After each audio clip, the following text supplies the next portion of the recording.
Hello everyone, welcome to SSC math कस्ट। आशा करता हूँ कि आप सभी अच्छे होंगे और अपनी पढ़ाई में व्यस्त होंगे। तो चलिए आज हम अपना 23 डोज लेंगे और आशा करता हूँ कि आप डेली मिक्स क्वेश्चन की प्रैक्टिस कर रहे होंगे, डेली मॉक लगा रहे होंगे और जिस सेक्शन में आप वीक हैं उसका सेक्शनल मॉक दे रहे होंगे। ठीक है, नहीं दे रहे हैं तो अभी से स्टार्ट कर दीजिए और डेली अपने आप को इंगेज रखना है। ठीक है, और आपको डेली ना अपने आप को पोस्ट करना है एक स्टेप। ठीक है, देखो आज नहीं तो कल आपको एफर्ट डालने पड़ेंगे, है ना। कुछ भी कर रहे हो आज, चाहे आज चलो गवर्नमेंट जॉब के लिए कर रहे हो, कल कुछ करोगे तो एफर्ट तो डालना ही पड़ेगा ना। तो क्यों ना आप आज डाल लो, क्योंकि आपको पता है कि आपकी पोटेंशियल है कि आप ये क्वालिफाई कर सकते हो, क्लियर कर सकते हो एसएससी, है ना। तो एसएससी के एग्जाम क्लियर कर सकते हो तो आपके अंदर पोटेंशियल है, तो क्यों ना आपको एफर्ट डालने की जरूरत है ना। बस एफर्ट बस डालना है ना, एफर्ट डालना है, साथ ही साथ में आपको कंसिस्टेंट रहना है ना। तो बस पहली चीज़ तो ना देखो, आपके लिए सबसे बड़ा गाइडेंस कौन है पता है ना। आपके लिए सबसे बड़ा गाइडर आप खुद ही हो। ठीक है, चाहे टीचर तो बस एक डायरेक्शन देते हैं कि हाँ ये चीज़ कर लो, ये कर लो, पर आपको ना दिमाग को जो माइंड को जो गाइड करना होता है वो आप खुद करते हो। ठीक है, तो आप एक डिसिप्लिन मेंटेन करिए कि आपको इतने चीज़ ये डेली करना है, डेली आपको कुछ ना कुछ प्रोडक्टिव करना है, तब जाके चीज़ें आपके हाथ में लगेगी। और ये ट्रुथ है कि आपको चीज़ें करनी पड़ेंगी तभी आपको चीज़ें लगेंगी। और जब आप मेहनत करके जाओगे कुछ चीज़ पाओगे तो आप ये चीज़ का आपको फील होगा कि हाँ मैंने मेहनत करके आई है, और आप नेक्स्ट जनरेशन को भी बताओगे कि हाँ मेहनत करने से ही चीज़ें आपके हाथ में लगेंगी। ठीक है, तो बस आपको प्रैक्टिस करते रहना है, एफर्ट डालते जाना है, कुछ ना कुछ आपको नया सीखते जाना है और अपने अंदर जुनून लगाना है कि हाँ अगर मैं इस चीज़ के लिए तैयारी स्टार्ट की है तो मैं ये चीज़ कर सकता हूँ और कर लूँगा। ठीक है, तो बस आपको इतना करना है और आपकी चीज़ें आपके हाथ में होंगी, है ना। तो बस प्रैक्टिस करते रहिए और एनालाइज कर दिए, है ना, कहाँ वीक हो कहाँ स्ट्रांग हो, और उसको बार बार रिपीट करिए, है ना, कॉन्सेप्ट को। तो आ जाइए हम अपना पहला क्वेश्चन देखते हैं। तो पहले आपको वीडियो को पॉज करना है, खुद से सॉल्व करना है ना। उसके बाद में मेरा वीडियो सोल्यूशन देखना है। तो देखिए पहला क्वेश्चन क्या बोला है कि नौसार टे का सम ऑफ रुपीज कितना लिया है, उसने लोन लिया है 7,150। ही हैज टू रिपे, उसको दोबारा मतलब पे करना है ना, रिपे करना है this in two equal instalment. ठीक है, दो इक्वल इंस्टॉलमेंट में वो पे करेगा, रिपे करेगा। If the rate of the interest कितना दिया है आपको, 20% कंपाउंड एनुअली दिया है। ठीक है, compound annual, then the value of each instalment. तो कुछ नहीं करना आपको, पहले तो देखिए 20% आपका रेट मतलब 1/5 फ्रैक्शन में। ठीक है, तो देखिए फर्स्ट ईयर का कितना हो जाएगा आपका इंस्टॉलमेंट, जैसे 5 कितना हो गया आपका 5 या 6। ठीक है, फिर सेकंड ईयर आपका कितना हो जाएगा 25, कंपाउंड एनुअली है ना, तो क्या कर दोगे स्क्वायर कर दोगे, तो ये कितना हो जाएगा 36 हो जाएगा।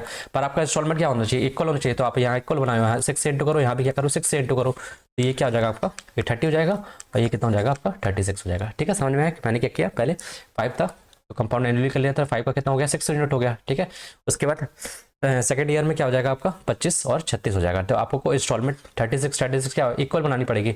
और ये आपका क्या है, आपका जो ड्यू सम है जो आपने लोन लिया है, ठीक है, उसका ऐड कर लो 5 3 2 5। ठीक है, तो बस आपको क्वेश्चन में दिया है 55 यूनिट की वैल्यू दी है, आपको लोन कितना लिया है 150, और आपको कितना इंस्टॉलमेंट टू इक्वल इंस्टॉलमेंट पे करना है 36 के दो इक्वल इंस्टॉलमेंट पे करना है। तो हमको बनाना है वैल्यू ऑफ ईच इंस्टॉलमेंट कितनी वैल्यू 36 है।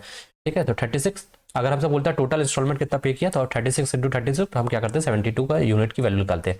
तो 36 यूनिट की वैल्यू निकालनी है तो 715 अपॉन में 55 इंटू में 36। ठीक है, तो 11 काट दो, 11 6 जा और ये 5 बचा, 11 5 जा, ये 0 और ये कितना 5 जा और ये कितना 13 25 65 बचा कितना 13 इंटू 13 नहीं, यहाँ 0 भी है 130 इंटू में आपका 36। ठीक है, तो ये 0 आएगा और 13 6 78, तो 80 आएगा लास्ट में, देख लो 80 लास्ट में। यहाँ आप यूनिट डिजिट आप लास्ट के डिजिट देखा करो। ठीक है, पूरा इंटू करने की कोशिश मत किया करोगे, आप टाइम वेस्ट करोगे है ना। तो टाइम वेस्ट नहीं करना है आपको, पूरा मल्टीप्लिकेशन करके आपको बस लास्ट के 2 डिजिट आगे देख लो, अगर सेम नहीं होगी तो इसका मतलब आपका आंसर कौन सा हो जाएगा, डी वाला। ठीक है, आप चाहे तो इंटू करके देख लो।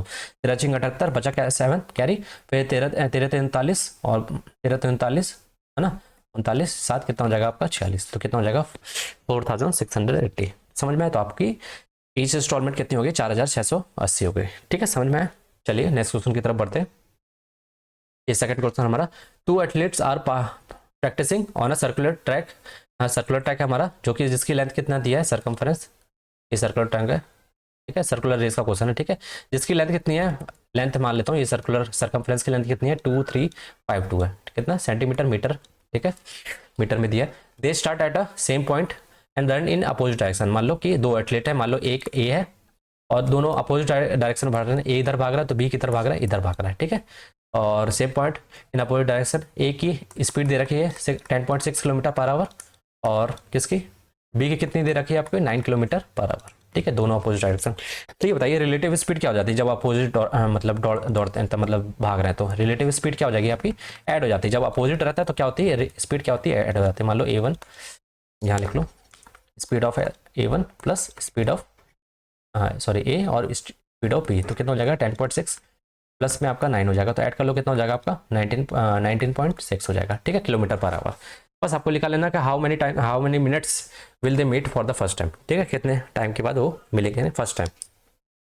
ठीक है, तो फर्स्ट टाइम मिलेंगे तो क्या करना है आपको, तो टाइम निकालना है, टाइम क्या, तो आपको क्या निकालना है, टोटल डिस्टेंस कितनी है। ठीक है, मान लो कि ए यहाँ से भागा और बी यहाँ से भागा, और मान लो यहाँ पे कहीं मिले वो लोग फर्स्ट टाइम। ठीक है, आपको स्टार्टिंग पॉइंट में नहीं बोला, आपको क्या बोला है, फर्स्ट टाइम कब मिले। तो डिस्टेंस अपॉन में क्या हो जाएगा, रिलेटिव स्पीड, है ना, दो लोग भाग रहे हैं ना एक साथ, तो रिलेटिव स्पीड निकलती है जब भी दो का कंपेयर करते हैं, रिलेटिव स्पीड।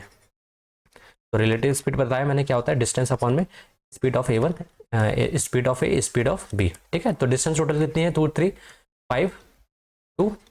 ठीक है, अपॉन में क्या आपका कितना है, 9.6, ये 5/18 से इंटू कर लेना, तो आपका मतलब उसमें मीटर पर सेकंड में, स्पीड किस में थी, किलोमीटर पर आवर में ना, किलोमीटर पर आवर में दी, तो मैंने स्पीड किस में चेंज कर ली, आपकी मीटर पर सेकंड में। फिर उसके बाद आपको 60 से डिवाइड भी करना पड़ेगा। तो ये देखिए पहले काट लो जो कट रहा है, उसको 0 यहाँ भेज दो, है ना, काट लो, किससे कट रहा है ये, मान लो 4 चौको 16, 3 बचा, हाँ 4 चौको 16, 3 बचा, 9 चौको 36, ये इसको काटो, 4 5 20 और बचा 3, हाँ 8 चौको 32, 3 बचा, 8 चौको 32 ये। ठीक है, तो 5 8, फिर 7 से काटो, 7 7 जा, ये कितना हो जाएगा 60 8 56, कितना 7 8 जा, 2 बचेगा, 7 चौको 28 ये बचा। ठीक है, और ये 7 से फिर कटेगा 120, तो कितना हो गया आपको 120 अपॉन में आपका 5/18, तो 18 क्या जाएगा ऊपर चलेगा, तो ये 5 से काटो, ये कितना 24 टाइम, कितना होगा 24 इंटू 18। और आपको देखना है यहाँ देखो सेकंड में आएगा, मीटर पर सेकंड पूरा कितने में, मीटर इसमें आएगा, सेकंड में आएगा ना, टाइम सेकंड में आएगा, तो आपको किस में निकालना है, मिनट में निकालना, तो अपॉन में क्या कर दो 60 कर दो। ठीक है, तो 12 दूनी 24, 12 पंचे 60। ठीक है, 18 दूनी 36, अपॉन में क्या आ गया 5 आ गया, तो बस कितना हो गया आपका 5 7 35, बचा 1 5 10, तो कितना हो जाएगा 7.2 मिनट हो जाएगा। ठीक है, समझ में आए। तो आपको सर्कुलर ट्रैक दिया है, टोटल लेंथ दी थी कितना, इतना दिया था, 2 लोग भाग रहे थे, 2 एथलीट प्रैक्टिस कर रहे थे और अपोजिट डायरेक्शन में, तो उनकी स्पीड दिया, तो मैंने रिलेटिव स्पीड निकाली। ठीक है, S1 प्लस S2 करके, अगर सेम डायरेक्शन में भागते तो x1 माइनस S2 कर, SA plus sorry SA minus SB करके मैं रिलेटिव स्पीड निकाल लेता, और टाइम निकालना है फर्स्ट टाइम कब मिलेंगे तो वो मैं निकाल लेता। ठीक है, समझ में है, इस तरीके से आपको निकालना है। बस आपको ध्यान रखना है कि मिनट में बोला है, कि सेकंड में बोला है, कि आवर में बोला है, तो बस इस चीज़ का ध्यान रखना। आप यही गलती करते हो, आपको कॉन्सेप्ट तो क्लियर होते हैं पर आप यूनिट मतलब गलत ले लेते हो। ठीक है, चलिए नेक्स्ट क्वेश्चन की तरफ बढ़ते हैं। ये हमारा third question, Amish mark the price of toy up by कितना, तो अनीस ने क्या किया, जो कॉस्ट प्राइस था उसको मार्कअप करके कितना कर दिया, कितना मार्कअप किया उसने 20% का। ठीक है, he gave a discount of 10% and sold it for कितना, इतने में सोल्ड कर दिया। हैड इट सोल्ड फॉर कितना 151380, what should be the his loss. ठीक है, तो पहले आप ये समझिए रिलेशन क्या होता है, कॉस्ट प्राइस मैं लिखूँ। ठीक है, कॉस्ट प्राइस से हम कैसे जाते हैं मार्क प्राइस में, फिर कहाँ जाते हैं सेलिंग प्राइस में। ठीक है, कैसे जाते हैं कॉस्ट प्राइस से मार्क प्राइस कैसे जाते हैं, आप पर मार्कअप करके। ठीक है, इसने कितने का मार्कअप कर दिया 20% का, कितने का मार्कअप किया, यही तो है ना, ये आपको जो दिया है मार्कअप करके दिया है ना। पहले मतलब दुकानदार कहीं से लेके आया होगा होलसेल से मार्कअप करके फिर दुकान में ग्राहक को बेचेगा, तो पहले मार्कअप करेगा, रेट को बढ़ाएगा, वो जो चिट लगा के देता है ना आपको कि हाँ इतने का रेट, वो चिट दूसरी चिट लगा के देता है, तो मतलब वो मार्कअप करके फिर रखता है, फिर उसके बाद क्या करता है आपको बेवकूफ़ बनाने के लिए फिर डिस्काउंट दे देता है, तो उसको कहीं से घाटा नहीं होता। ठीक है, तो डिस्काउंट देता है, इसका मतलब मार्कअप परसेंट से मतलब मार्क प्राइस से सेलिंग प्राइस में कैसे जाते हो, डिस्काउंट देने के बाद। ठीक है, तो डिस्काउंट कितने का दिया आपको 10% का दिया है। ठीक है, तो कितने में सोल्ड कर दिया उसने, इतने में सोल्ड कर दिया। तो पहले तो आप ये निकालो कि आपका कॉस्ट प्राइस से सेलिंग प्राइस, मतलब आपको सेलिंग प्राइस दे रखा है पहले, है ना, तो जब उसने ये किया 20% का मार्कअप किया 10%, तो ये मान लो कि मेरा सीपी इतना था, फिर 10% का 20% का यहाँ देख लो सक्सेसिव लगा, यहाँ से यहाँ जा रहा है, फिर यहाँ से यहाँ जा रहा है, तो पहले 20% का मार्कअप किया, 20% का मार्कअप मतलब 20% क्या होता है फैक्टर में, इसका मल्टीप्लाइंग फैक्टर कितना हो जाएगा 1/5, तो कितना हो जाएगा मार्कअप कितना 6/5, तो मार्कअप 6/5 हो गया। ठीक है, इसके बाद 10% का डिस्काउंट, 10% का डिस्काउंट का मतलब क्या है 1/10, मतलब 10 में 1 का डिस्काउंट, मतलब मल्टीप्लाइंग फैक्टर क्या हो जाएगा 9/10। ठीक है, तो बस आपको क्या करना है कॉस्ट प्राइस यहाँ लिख लेना, कॉस्ट प्राइस इनटू में आपका क्या हो जाएगा 6/5, इनटू में आपका क्या हो जाएगा 9/10, है ना, तो आपको क्या निकल जाएगा सेलिंग प्राइस होता है, और आपको सेलिंग प्राइस दे रखा है कितना 187920। ठीक है, समझ में आया आपको, ये सब करने की जरूरत नहीं थी, आपको लिखना था ये क्या लिखना था आपको, सीधा ये लिखना था मल्टीप्लाई फैक्टर 6/5 और 9/10 इंटू करते कितना होता है नौचिंग चौवन ये और अपॉन में 50, ठीक है। और आपको दे रखा है सेलिंग प्राइस, इसकी वैल्यू दे रखी है इतनी, ठीक है, कितनी दे रखी है 187,920, ठीक है। तो आपको बताना है 50 यूनिट, 50 ये हमारा कॉस्ट है ना, कॉस्ट प्राइस की वैल्यू बतानी है। तो हमारा 50 जो कॉस्ट आता है फिर हमको दे देता है ये नया एसपी दिया, तो व्हाट विद लॉस पर से हम निकालते हैं, ठीक है। तो पहले हम कॉस्ट प्राइस निकालते हैं। तो ये देखिए कितना हो गया, आप ये काट लो पहले, 50 यूनिट की वैल्यू निकालो, कितना होगा 54 इंटू में आपका 50, तो ये किसके कॉस्ट प्राइस आएगा, ठीक है। कॉस्ट प्राइस कैसे, जैसे ये है ना कॉस्ट प्राइस, तो इसके नीचे भेज देंगे तो ये सॉल्व करके हमको सीपी मिलेगा। तो देखो 9 से काटो, 9 6 54 और 9 दिन 18 और ये कितना आपका ये कितना आपका 9 है ना, हाँ। फिर कितना 9 दिन 18, फिर ये कितना हो जाएगा आपका 0, 8 9 72, ये बच्चा कितना ऐड करिए, फिर ये कितना 8 हो जाएगा, ठीक है। ये 0 हटा दो, पॉइंट के बाद 0 लगाने की जरूरत नहीं है, ठीक है। फिर इसके बाद अब 6 से काटो, यहाँ 6 है ना, 6 से काटो कितना हो जाएगा 6 6 18, 2 बचा, 4 6 24, 4 बचा, कितना 8 6 48, ठीक है। तो इतना बचा बस। सीपी इस कटो क्या जाएगा 34, यहाँ लिख लेना 34.8 इंटू में आपका 50, ठीक है। तो ये बताइए 50 को मैं क्या लिख सकता हूँ 100/10 100/2 लिख सकता हूँ, ठीक है। 2 से काट लो इसको, 17 2 4, ठीक है। तो कितना हो जाएगा 1740 आपका क्या आ जाएगा सीपी आ जाएगा, ठीक है। तो कॉस्ट प्राइस पहले निकाली आपने, जो उनकी वैल्यू दी थी मैंने 50 के निकाले, तो ये होता है ना ये आपका SP/CP होता है। तो SP दिया था आपको पहले इतना गया, तो सीपी आ गया, कितना 1740, और आपको SP कितना दिया है दूसरा, ठीक है। हेड इज सोल्ड फॉर इतना, तो आपको SP2 कितना दिया है आपको 15138, ठीक है। तो कितने का डिफरेंस है आपको प्रॉफिट लॉस परसेंट बताना है ना, तो देखो कितने का डिफरेंस है, ये 2, ये 9 3 ये 6 हो गया, और ये कितना हो गया आपका 3 में गए 2 2, और ये कितना हो गया आपका 7 में 5 हो गया 2, 226.2 अपॉन में कितना आपका कॉस्ट प्राइस कितना है इतना इंटू में 100 का, तो आपको क्या निकल जाएगा जो भी लॉस परसेंट है, क्योंकि 1740 का कॉस्ट प्राइस था और बेचा कितने में SP2 जो तो हमारा था 1500, कितना कम था इतना लेस था, तो आपको क्या आएगा लॉस हुआ है।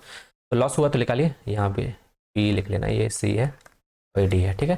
तो निकालो, ये 0 से 0 काट लो, और जो कटा काट लो, किससे कटेगा 2 से के पहले काट लो, 7 दूनी 14, 2 से काटोगे तो 8 दूनी 16, और बचा कितना 1 7 दूनी 14, ठीक है। काटो इसको, कितना हो जाएगा 1 1 और 3, और ये कितना आपका 3, और ये कितना आपका 1, ये 0 से ये हटा दो, ये 0 हट जाएगा, ठीक है, पॉइंट हट जाएगा। अब देखो 87 बचा, ये बता 113 1 बचा अपॉन में 87 बचा, 87 से कितना टाइम्स जाएगा बताइए, तो डिवाइड करोगे कितना जाएगा, तो पहले ये जाएगा 1 टाइम्स, ठीक है, 1 टाइम्स जाएगा, फिर इसको 7 तरीके से 3 टाइम जाएगा, तो कितना जाएगा आपका 13% का आपका क्या हुआ है लॉस हुआ। तो समझ में आया क्या किया मैंने, पहले कॉस्ट प्राइस हमको SP दिया था, पहले हमने कैसे किया था 20% का आपको मार्कअप करके, फिर उसके बाद क्या किया था 10% का डिस्काउंट देने के बाद हमको कितना SP मिला था, इतना मिला था। SP दिया था तो हमने कॉस्ट प्राइस निकाल लिया, कॉस्ट प्राइस निकाल लिया, तो अब दूसरा वाला ये दिया SP, तो हमने क्या किया कंपेयर करके निकाल लिया, ठीक है। समझ में आया, इस तरीके से आपको सॉल्व करना है। अब आ जाइए 4th क्वेश्चन में, क्या बोलेगा the price of sugar is reduce by इतना, ठीक है। Now a person can buy 500 gram more sugar for rupees कितना 36 रुपये में, मतलब पहले जितना खर्च कर रहा था, मतलब एक्सपेंडिचर इक्वल टू क्या होता है आपका प्राइस कितना आपने खर्च, मतलब कितना होगा प्राइस, कितना प्राइस था और साथ ही साथ में कितना क्वांटिटी आपने लिया, ठीक है क्वांटिटी, ठीक है। तो क्वांटिटी आपने कितना लिया, तो आपके एक्सपेंडिचर तो सेम कर रहा है, ठीक है, पहले जितना खर्च कर रहा था अभी भी इतना खर्च कर रहा है, पर क्या क्या हुआ प्राइस को रिड्यूस कर दिया गया कितना 20% से, ठीक है। तो अब क्या कर रहा है, अब देखो प्राइस एक्सपेंडिचर हमारा क्या है कांस्टेंट है, जब भी कांस्टेंट हो तो इसका रेशियो, इसका मल्टीप्लाइंग फैक्टर क्या होगा 20% से रिड्यूस का मतलब क्या होता है, मतलब 5 की चीज़ अब कितने में 4 यूनिट में, मतलब प्राइस रिड्यूस कर देना, पहले 5 यूनिट था, अब कितना हो गया 4 यूनिट हो गया, इसका मतलब हमारा ये क्वांटिटी कितनी हो जाएगी जस्ट इन्वर्स हो जाएगी, बस इसका उल्टा कर दो, कितना हो जाएगा 5/4। तो देखिए प्राइस कितना था आपका, जब भी खर्च तो सेम कर रहा है ना, तो प्राइस का रेशियो कितना है आपका 5/4, तो क्वांटिटी का कितना हो जाएगा आपका ये हो जाए 4/5। अब उसने कितना खर्च कर रहा है, अब कितना खरीद रहा है एक्स्ट्रा 500 ग्राम, 500 ग्राम मतलब अब देखो केजी में निकालना किलोग्राम में, तो 500 ग्राम मतलब मान लो 500 ग्राम को मैं इसमें चेंज करूँ किसमें किलोग्राम में, तो कितना हो जाएगा आपका 0.5 kg हो जाएगा, ठीक है। तो 500 ग्राम इक्वल टू क्या होता है आपका 0.5, ठीक है। तो ये हो गया, तो 1 यूनिट की वैल्यू कितनी दी है, इनका बीच का डिफरेंस कितना है 1 यूनिट की वैल्यू कितनी दी है 0.5 दिया kg, ठीक है 1 यूनिट की वैल्यू। तो आपको आपसे क्या पूछा the original price of the sugar पर किलोग्राम वॉज कितना था, तो पहले ये दिखाइए क्वांटिटी कितना लिया पहले, तो ओरिजिनल क्वांटिटी ये आपका ओरिजिनल है, और आपका ये क्या है जब रिड्यूस करने के बाद फाइनल है, ठीक है। तो ओरिजिनल कितना था, पहले एक यूनिट की वैल्यू कितनी है 0.5 दिया, तो 4 यूनिट की वैल्यू कितनी जाएगी आपकी 2 kg हो जाएगी, ठीक है। तो 1 यूनिट की वैल्यू 0.5 kg, तो 4 यूनिट की वैल्यू इतना। और कितना रुपए खर्च कर रहा है 36 रुपये, 36 रुपये में खरीद रहा है 2 kg, तो 2 kg पर kg कितना हो जाएगा, 2 से डिवाइड कर दो कितना हो जाएगा 80 रुपीज़, ठीक है। तो 2 kg खरीद रहा है 36 रुपये में कितना रुपये पड़ेगा पर kg आपका 18 रुपीज़ पड़ेगा, ठीक है। तो आपका आंसर क्या हो जाएगा 18 हो जाएगा। समझ में आया? पहले देखिए क्या था एक्सपेंडिचर, वो पहले भी इतना ही कर रहा है 36 खर्च कर रहा था, अभी भी क्या कर रहा है 36 से ही खर्च कर रहा है, ठीक है। पर क्या हो रहा है अब जो प्राइस क्या हो रहा है रिड्यूस हो गया है ना, तो क्वांटिटी भी क्या हो जाएगी, क्वांटिटी बढ़ जाएगी है ना, खर्च तो बराबर कर रहा है ना, रिड्यूस हो गया इसका मतलब क्वांटिटी वो ज़्यादा लेके आएगा, तो इसका जो रेशियो आएगा प्राइस का उसका उल्टा करके हम लिख देंगे क्वांटिटी का रेशियो हो जाएगा। अब उनके कितना एक्स्ट्रा खरीद ले रहा है 500 ग्राम, मतलब इनके बीच का गैप कितना है 1 यूनिट की वैल्यू कितनी है 0.5 ग्राम। तो ओरिजिनल कितना क्वांटिटी खरीद रहा था वो कितना था 2 kg खरीद रहा था, ठीक है। 2 kg 36 रुपये में, 36 रुपये में, तो पर kg कितना हो जाएगा 18 रुपये, ठीक है। तो 18 रुपये पर kg खरीद रहा है, ठीक है। समझ में आया आपको? आइए फिफ्थ क्वेश्चन देखते हैं हम ना। तो फिफ्थ क्वेश्चन क्या बोला कि 12 males complete a piece of work कितना 18 दिन में, ठीक है। 12 मेल्स जो काम कर रहे हैं 18 दिन में, वही सेम काम मैं अब इक्वल रखा हूँ क्योंकि ये टोटल वर्क है, ठीक है। 12 मेल्स कितना दिन ले रहे हैं 18 दिन ले रहे हैं, ठीक है। और जो 12 फीमेल्स हैं वो कितना दिन ले रही हैं 24 दिन उसी सेम काम को कंप्लीट करने में, ठीक है। अब बताना हमको then in how many days work will be completed by 10 males और 8 फीमेल्स। तो हमको बताना है कि वही सेम काम, ठीक है, टोटल तो 10 मेल और 8 फीमेल कितने दिन में करेंगी, तो इनटू में टाइम, ठीक है। तो पहले इन दोनों इक्वेशन आप मेल और फीमेल का क्या निकाल लो, एफिशिएंसी निकालो। कैसे निकालोगे, ये इससे सॉल्व करो, 12 मेल इंटू में 18, ये क्या हो जाएगा 12 फीमेल इंटू में आपका 24, ठीक है। ये 12 से 12 कैंसिल हो गया, ये 6 18 और ये कितना 4 6 24, ठीक है। तो मेल अपॉन में फीमेल कितना हो जाएगा आपका 4/3, तो मेल की एफिशिएंसी कितनी 4 और फीमेल की 3। तो आप यहाँ इस वैल्यू में पुट कर लो तो आपको क्या मिल जाएगा टोटल वर्क। तो टोटल वर्क इक्वल टू क्या हो जाएगा आपका, किसी एक में पुट कर लो, चाहे ये वाले पुट कर लो, चाहे ये वाले पुट कर लो, चाहे फीमेल का पुट कर लो एफिशिएंसी, चाहे मेल की पुट कर लो। तो मैं मेल वाली पुट कर लेता हूँ, सेम ही आएगा दोनों टोटल वर्क, ठीक है। तो 12 इंटू में 4 की एफिशिएंसी के साथ और इंटू में कितने 18 दिन, ठीक है। तो 12 चौका 48। अब मैं इसको पूरा अभी नहीं कर रहा हूँ बस, ठीक है। अब मुझे ये निकालना है, तो ये भी इसी के इक्वल है टोटल वर्क, तो इसको मैं इक्वेट कर देता हूँ। टोटल वर्क कितना 18 इंटू में 48 इंटू 18 और ये 10 मेल की एफिशिएंसी कितनी है 10 इंटू 4, ठीक है। और 8 की फीमेल की एफिशिएंसी कितनी आई है 3 है, तो 8 इंटू 3, ठीक है।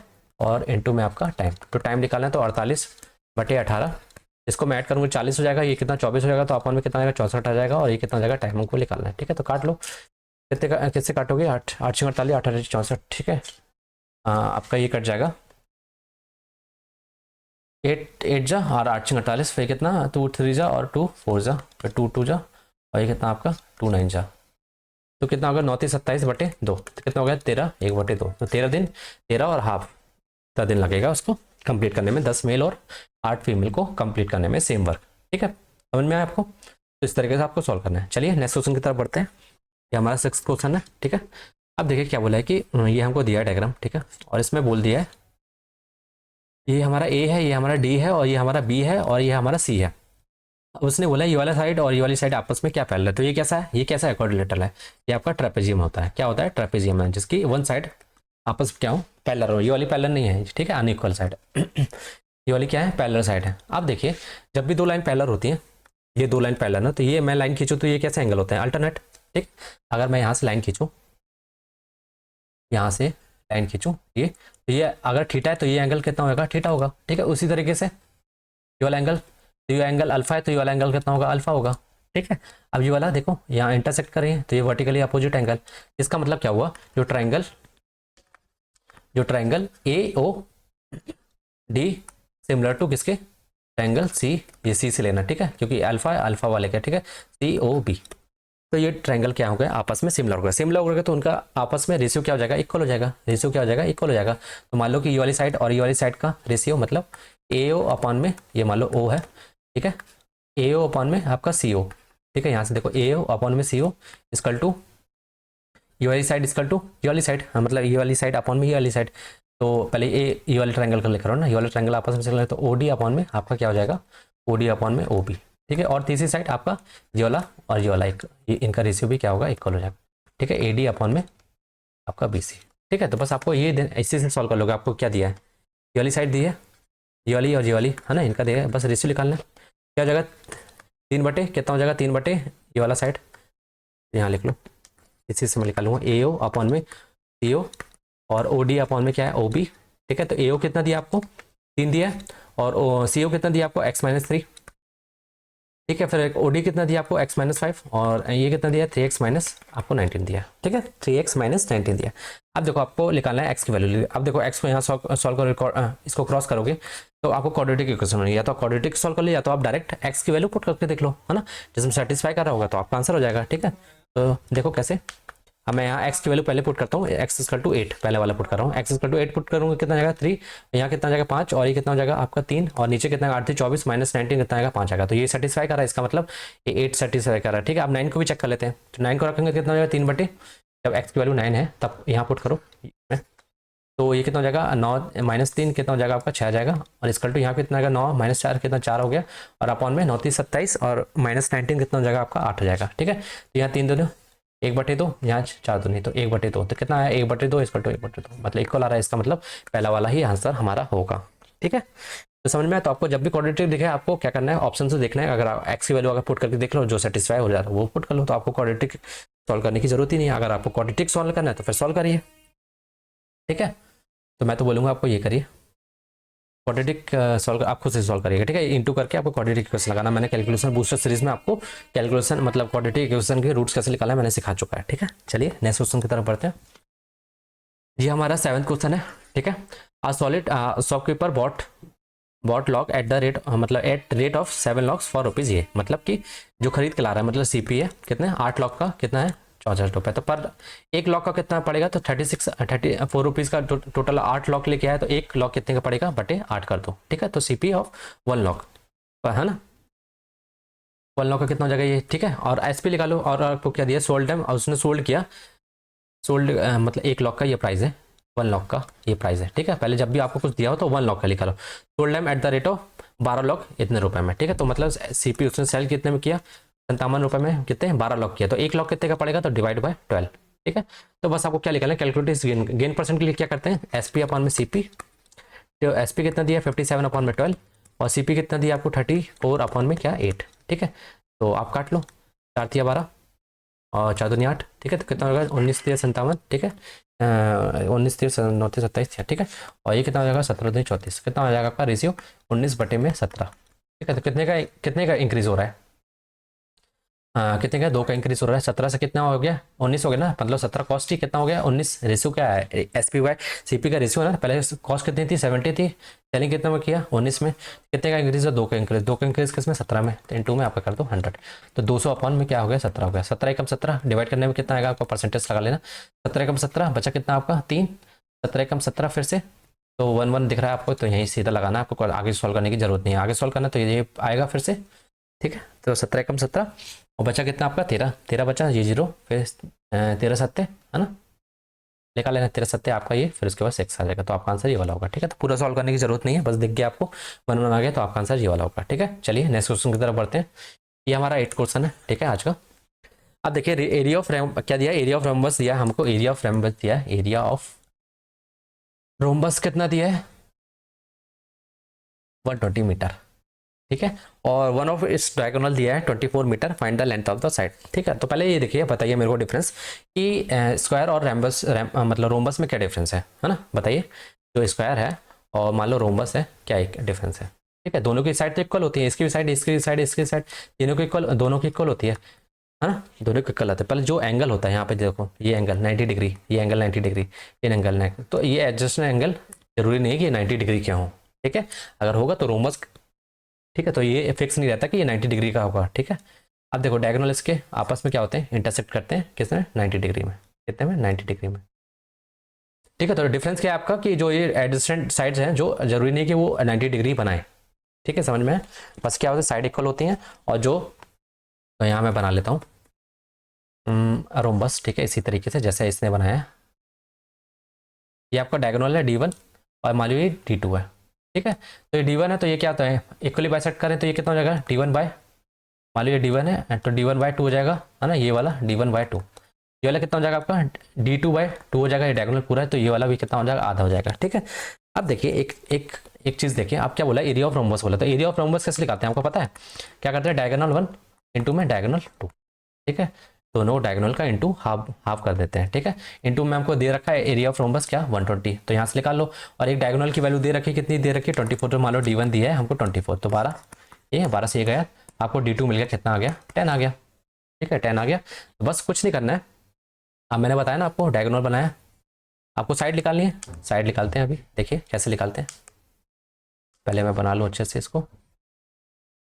एक डायगोनल की लेंथ कितनी है 24 दी है, एक डायगोनल की लेंथ कितनी है 10 दी है, तो ये मान लो, ये वाली मान लो ये D1 है, कितनी है D1 है, तो ये बताइए इक्वली बाइसेक्ट करेगा ये डायगोनल अपन में, ठीक है। तो ये कितनी हो जाएगी 12 हो जाएगी, ये 12, ठीक है। ये वाली कितनी हो जाएगी 10 है, 10 पूरी लेंथ कितनी आ गई, D2 कितनी आई है 10 आई है, तो ये कितनी हो जाएगी 5 हो जाएगी, और ये वाली कितनी हो जाएगी 5 हो जाएगी। अब ये वाला देखिए आप, ये वाला ट्रायंगल, ये वाला, ये दिख रहा है आपको, मान लो कि ए नाम दे देता हूँ, कितना ए, ये मान लो इसी तरीके से ये वाला ट्रायंगल देखता हूँ, कौन सा POA, ठीक है। अब देखिए ये क्या होता है, मैंने क्या बताया 90 डिग्री में क्या करते हैं बाइसेक्ट, 90 डिग्री ये कितना होता है 90 डिग्री, ये भी 90 डिग्री, ये भी 90 डिग्री, ये भी 90। तो आपको पता है कि जब भी ये ट्रायंगल है ये 90 डिग्री है, तो ये कैसा बना है पाइथागोरस, ये कितना है 12 है, ये 5 है, तो ये कितनी हो जाएगी 13 हो जाएगा।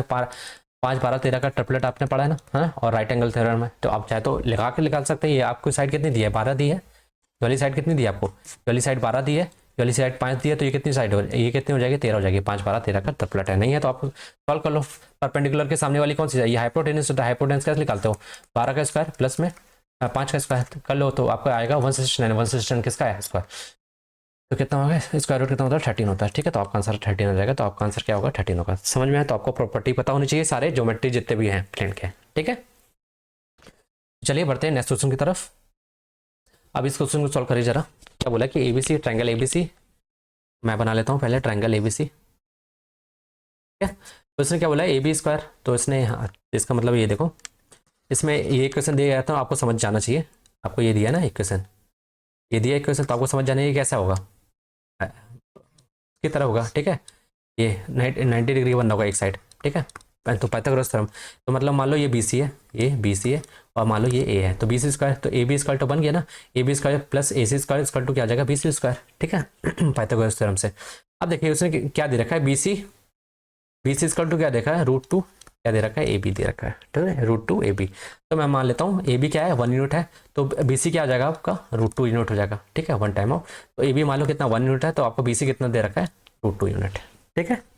सर में अब आपको पता है रिलेशन, मैंने कितनी बार आपको बता चुका है ये सारे रिलेशन, जब भी आपका ये √2 है, ये 90 डिग्री है, और आपका ये 1 आ गया, तो ये 40 डिग्री होता है ना, ये 90 डिग्री है, ये 45 डिग्री, तो 45 डिग्री है, और ये कितना है 90 डिग्री है, ठीक है। तो ये 90 के सामने √2 हो जाता है, 45 के सामने 1:1, ठीक है। उसी तरह से मैंने आपको बताया था 30 डिग्री और 60 डिग्री है ना, और ये 90 है आपका, और ये 60 डिग्री, 30 के सामने 1, √3 के सामने आपका 60 के सामने √3, और 90 के सामने आपका क्या होता है 2 होता है, ठीक है। उसी तरीके से मैं आपको और बताया था एक कौन सा 120 डिग्री, यहाँ पे 30 डिग्री, इनका पेयर याद रखना है 30 डिग्री, तो इसके सामने क्या होता है आपका, इसके सामने आपका होता है ये 1:1 रेशियो, यहाँ पे कितना होता है आपका √3 होता है, ठीक है, √3 होता है ना। और एक और बताता आपको किसका 75 का, ये मान लो आपका 15 डिग्री है, और ये आपका 75 डिग्री है, तो 75 के सामने क्या होता है आपका √3 + 1, √3 + 1, और यहाँ कितना होता है √3 - 1, और यहाँ पे कितना होता है आपका 2 ठीक है। तो आपको ये 4 स्पेशल ट्रायंगल याद होना चाहिए। तो अब मुझे पता चल गया ये √2 यहाँ 1 है, तो यहाँ भी क्या होगा 1 होगा, ये वाला था, ये वाला एंगल कितना होगा 45, ये वाला एंगल भी कितना होगा 45, और ये एंगल 90 है, तो आपको क्या बताना है एंगल ABC कितना होगा 45, तो आपका आंसर हो जाएगा ये। तो आपको ये स्पेशल ट्रायंगल के बारे में पता होना चाहिए, ठीक है, तभी आप निकाल पाओगे। अब आ जाइए इस क्वेश्चन में, और फिर इसके बाद ये, ठीक है, आ जाइए। अब इसने क्या बोला, the average of temperature for the first 3 days, मतलब पहले 3 डेज का एवरेज कितना है आपको दिया है, कितना दिया आपको वीक में कितने दिन होता है, टोटल 7 दिन होते हैं, है ना, 3 दिन का कितना दे रखा है एवरेज टेम्परेचर का 20 डिग्री सेल्सियस, ठीक है। उसके बाद then date of next 3 days, मतलब 3 दिन नेक्स्ट, उसके अगले नेक्स्ट उसका कितना है आपका 24 डिग्री सेल्सियस है, ठीक है। अब बचा कितने 7 दिन होते हैं, तो 1 दिन बचा, ठीक है। अब उसने the average temperature of whole, मतलब पूरे दिन का एवरेज टेम्परेचर कितना दे रखा है 23.5 दे रखा है, ठीक है। Then the temperature of the last day, मतलब इसका दिन का आपका बताना है टेम्परेचर कितना होगा, ठीक है। तो आपको कुछ नहीं करना, आपको डेविएशन निकालना है। आपको देखो ओवरऑल एवरेज कितना दिया 7 दिन का, 23 पॉइंट है। आप देखिए ये कितना कम है, कितना कम है, -1.5 कम है, 22 डिग्री कितना कम है, -1.5 कम है। और कितने 3 दिन के लिए, तो इंटू में क्या कर दो 3 कर दो, कितने का डेविएशन आ गया यहाँ से, -15 से इतना आ गया, ठीक है। अब यहाँ देखिए 20 नेक्स्ट 3 डेज में कितना था एवरेज टेम्परेचर 24, कितने का डेविएशन है, कितने डेविएशन है 0.5 का, है ना, कितना कम है, मतलब कितना ज़्यादा है 0.5 ज़्यादा है ना, 24 डिग्री से एवरेज से, ये एवरेज है, मान लो ओवरऑल एवरेज आपका, उसी से मैं कंप्रेस कर रहा हूँ, ठीक है। 7 दिन का एवरेज कितना 23 है, और मैंने पहले दिन का दिया, पहले 3 दिन का दिया था 22 डिग्री सेल्सियस, ठीक है। कितने का डेविएशन आया 15, 1.5 कितने टोटल 3 दिन थे, इंटू कर दिया 3, तो कितना आ गया -4.5 आ गया, ठीक है। अब देखिए यहाँ पे 24 डिग्री सेल्सियस है, कितने का गैप है 0.5, और कितने दिन के लिए 3 दिन के लिए, तो इंटू में क्या दो 3, ठीक है, यहाँ प्लस कर लेना, ठीक है। तो कितना जाएगा प्लस 15, ठीक है 1.5, ठीक है। इतने का डेविएशन है, ठीक है। इतने का डेविएशन, इसको माइनस करो, कितना आ जाएगा आपका 0, और ये कितना हो जाएगा 3, कितने का डेविएशन आया आपका -3 का, ठीक है। तो कुछ नहीं करना आपको, एवरेज कितना था आपको 20, तो आपको जो लास्ट डे का जो टेम्परेचर आएगा वो कितना होगा आपका 23, तो एवरेज ये तो रहेगा ही। आपका डेविएशन कितना आया, ये आपका डेविएशन कितना है -3 पॉइंट इतना है। तो आपको डेविएशन क्या होता है, जब भी होता है तो आपको एवरेज लाना है ना, एवरेज पे लाना है, तो इसका मतलब आपको क्या करना पड़ेगा, प्लस करना पड़ेगा 3.0, ठीक है। तो प्लस करोगे तो 3 है, कितना हो जाएगा बैलेंस करने के लिए, तो कितना हो जाएगा 26.5 डिग्री सेल्सियस होगा आपका लास्ट डे का टेम्परेचर। तभी आपको 23.5 आ पाएगा ना, जब आपको ये माइनस दिया तो आपको क्या करना, प्लस करना पड़ेगा, ठीक है, तभी तो वो बैलेंस होगा ना। कितना हो जाएगा 23.5 डिग्री सेल्सियस, तो आपका आंसर क्या हो जाएगा, ये वाला हो जाएगा, ठीक है। समझ में आया, तो आपको इस तरीके से निकालना है। आप चाहे तो सम निकाल के कर सकते हो, जैसे 22 है तो 22 कितने तीन दिन के लिए ना, 22 इंटू 3 कर लो, ठीक है। 24 नेक्स्ट 3 दिन के, 3 दिन का, इनका सम निकाल लो। टोटल कितना था आपका 23 पॉइंट ये है, तो 23 टोटल ओवरऑल कितना है 23.5 है, इंटू में आपको 7 दिन का 7 से इंटू कर लो, इन दोनों को इंटू करके ऐड करके फिर इससे माइनस कर दो, तो जो बचेगा आपका क्या हो जाएगा लास्ट डे का टेम्परेचर आ जाएगा, ठीक है। चाहे ऐसे कर लो चाहे डेविएशन से कर लो, ठीक है। चलिए नेक्स्ट क्वेश्चन करिए, इसके बाद शायद लास्ट क्वेश्चन है। अब ये क्या बोला 7 ईयर्स हो गए the age of P and Q were in the ratio a, मतलब 7 साल पहले 7 ईयर। मान लो ये प्रेजेंट है, 7 साल पहले आपकी एज कितनी थी, पी और क्यू की एज कितनी थी 4:5 थी, ठीक है। याद रखना, जब आप चाहे जितने भी बड़े हो जाए, जैसे आपका और फैमिली मेंबर किसी का, आपके एज का डिफरेंस हमेशा क्या होता है, सेम होता है, ठीक है। ये चीज़ याद रहेगी ना, जैसे आप हो गया, आपका भाई हो गया, ठीक है, तो आपका डिफरेंस 1 साल का गैप है, तो 1 साल का ही गैप रहेगा ना, चाहे आप जितने भी बड़े हो, है ना। आज आपका भाई भी बड़ा होगा, जितने साल आप बड़े हो गए तो आपका भाई भी बड़ा होगा, ठीक है। तो अब देखिए, अब उसने क्या बोला कि एंड 7 ईयर्स हैंस, मतलब पहले 7 साल पहले 7 ईयर्स एगो कितना था रेशियो 4:5 था, ठीक है। उसके बाद 7 साल बाद 7 ईयर हैंस, वो हैंस मतलब समझ में आना चाहिए कितना होता है 7 साल बाद, मतलब रेजिडेंसी से 7 साल बाद कितना हो गया 5:6 हो गया, ठीक है। तो उनके बीच का गैप कितना 1 का है, यहाँ भी गैप 1 का है, ठीक है। तो हमको बैलेंस करने की जरूरत नहीं है, ठीक है, पहले ऑलरेडी बैलेंस है। अब देखिए यहाँ से यहाँ कितना यूनिट बढ़ा रहा है, 4 से 1 +1, यहाँ से भी +1, और यहाँ से पर 1 यूनिट बढ़ा रहा, पर यहाँ 7 से लेकर यहाँ तक आने में कितना यूनिट बढ़ गया, कितने ईयर हो गए 14 साल हो गए ना। 7 साल पहले से, फिर 7 साल पहले से यहाँ प्रेजेंट में आओगे 7 साल हो गए, फिर 7 साल से फिर आगे जाओगे कितना हो गया 14 साल। तो 1 यूनिट की वैल्यू कितनी थी आपको 14 साल, 14 ईयर, ठीक है। तो बताना प्रेजेंट एज ऑफ क्यू बताना, तो पहले हम निकाल लेते हैं इनमें से किसी के भी, ठीक है। तो निकाल लो पहले, ठीक है। तो किसी के निकाल लो, चाहे इसमें रख लो चाहे इसमें रख लो, मैं इसमें रख लेता हूँ, ठीक है। इसमें रख लो चाहे इसमें रख लो, ठीक है। इसमें रख के फिर आपको 7 साल ऐड करना पड़ेगा, ठीक है। तो इसमें ऐड करोगे तो कितना हो जाएगा आपका 14 चौको 56, ठीक है। और ये कितना हो जाएगा आपका 14×5 70 हो गया, ठीक है। तो आपको बताना है प्रेजेंट ऑफ क्यू बताना है, प्रेजेंटेज ऑफ क्यू बता, क्यू की एज बतानी है, ठीक है। क्यू की एज बतानी, तो आपको कितना आ गया 50 आ गया, ये कितना हो गया आपका 70 हो गया, ये 7 साल पहले की भी, तो अब कितनी हो जाएगी प्रेजेंट एज पहले की, तो कितना हो जाएगा 77 हो जाएगा। तो आपका आंसर कितना हो जाएगा, कुछ गड़बड़ किया क्या मैंने, 14×5 से 70 हाँ चाहिए, ठीक है। तो मैंने कुछ गड़बड़ किया है, यहाँ पे आपका 77 आना चाहिए, क्यू का निकाला ना प्रेजेंट ऑफ क्यू। तो मान लो मैंने 70 आ गई, ठीक है, 70 आई, 14 आया ना, 14×5 70, 7 साल पहले 70 थी, तो प्रेजेंट एज कितनी हो जाएगी, तो +7 कर दो एज में, कितना हो जाएगा 77 होगा। आपको यहाँ लगा लेना किसी में 77, ठीक है।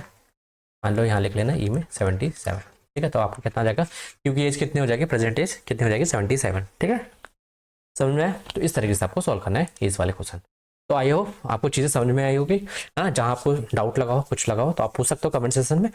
और इस तरीके से आपको डेली प्रैक्टिस करते रहना। और अगर आपको किसी चीज़ से दिक्कत आ रही है या प्रॉब्लम हो रही है, मतलब क्वेश्चन नहीं अटेम्प्ट हो रहे हैं ना, कुछ आपको डाउट है, तो आप पूछ सकते हो कमेंट सेक्शन में, ठीक है?